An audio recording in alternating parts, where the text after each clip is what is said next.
সবাই জানি আমরা যে আমাদের অসংখ্য সাথীর গুম, খুন, কারা নির্যাতন, নানা ধরনের নিপীড়ন, নানা কষ্টের বিনিময়ে প্রায় 17 বছর ধরে এই কষ্ট এবং তার শেষ পর্যায়ে জুলাই আগস্টের ছাত্র শ্রমিক গণ অভ্যুত্থান, এর মধ্য দিয়ে একটা পরিবর্তন এসছে এবং আমরা সেই পরিবর্তনের ধারাবাহিকতায় আবার রাষ্ট্র পরিচালনার দায়িত্ব পেয়েছি।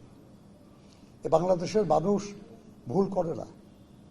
91 সালে কেউ বিশ্বাস করে নাই যে বিএনপি ক্ষমতায় আসবে, কিন্তু বিএনপি যেহেতু এরশাদ আমলে কখনো আপোষ করে নাই, অবিরাম লড়াই করেছে, সেই জন্য 91-তে বিএনপি বিজয়ী হয়েছে।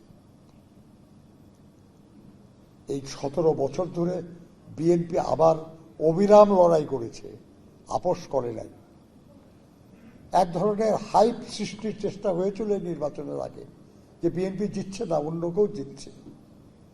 একেবারে নিশ্চিত কিছু কিছু ইউটিউবার, কিছু কিছু বা টক শোর আলোচক, কিছু কিছু পত্রিকায় এরকম ধরনের একটা এটা সৃষ্টি করেছে, কিন্তু বাংলাদেশের মানুষ ভুল করে না।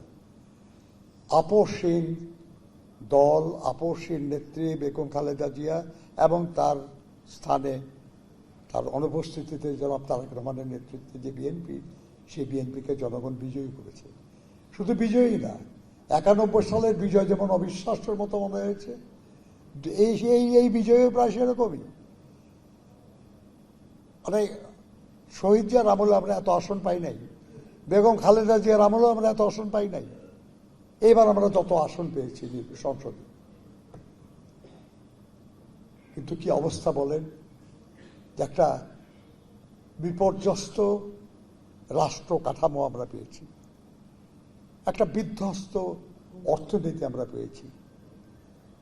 মানুষ সীমাহীন কষ্টে অতিষ্ঠ হয়ে আছে, দ্রুত পরিবর্তন চায় তারা, কিন্তু সাধ্য সীমিত, চেষ্টার ত্রুটি নাই, কিন্তু সমস্যার সমাধানটা তো সহজ না। এরকম একটা পরিস্থিতিতে জনাব তারেক রহমানের নেতৃত্বে কাজ চলছে। বেশ কিছু ভালো কাজ শুরু করা হয়েছে, এর ফল যে পর্যন্ত না পাওয়া যাবে বোঝা যাবে না যে কত যুগান্তকারী এসব কাজ।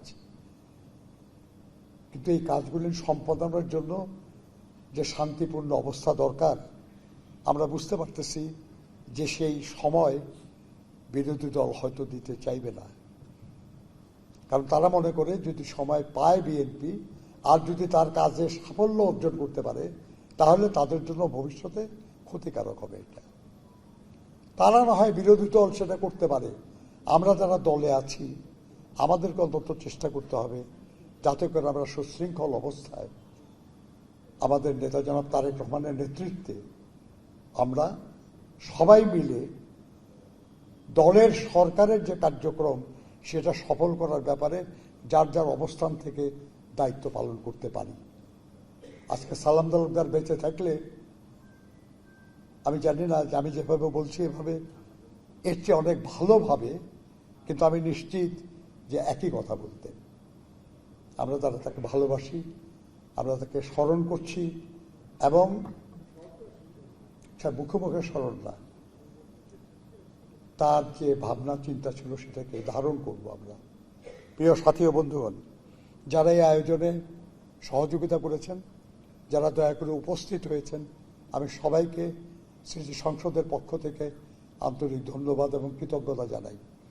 আপনাদের কাছে এর আগে বলেছিলাম আমরা আন্দোলন, সংগ্রাম, জেল, জুলুম, এই নানান কারণে আমরা করে উঠতে পারি নাই। আমরা এই স্মৃতি সংসদটাকে একটা ফাউন্ডেশনে পরিণত করবার সিদ্ধান্ত নিয়েছি। আমরা চেষ্টা করবো ইনশাল্লাহ আগামী যে স্মৃতি, আমাদের যে স্মরণ সভা, সেই স্মরণ সভা যেন আমরা স্মৃতি সংসদ না ফাউন্ডেশনের নামে করতে পারি, সেই চেষ্টা আমরা করব। এই ব্যাপারে জামালপুরে যারাই আছেন সবার কাছে অনুরোধ, জামালপুর না খালি সারা দেশে সালাম তালুকদারের অনুরাগী যারা আছেন আমাদের সহকর্মীরা, তাদের সবার সহযোগিতা চাইব আমরা। আমি মরহুম ব্যারিস্টার আব্দুল সালাম তালুকদারের আত্মার মাগফিরাত কামনা করি মহান আল্লাহর কাছে প্রার্থনা করি আল্লাহ যেন তাকে বেহেশত নসিব করেন। আপনাদের সবাইকে ধন্যবাদ। আল্লাহ হাফেজ। বাংলাদেশ জিন্দাবাদ।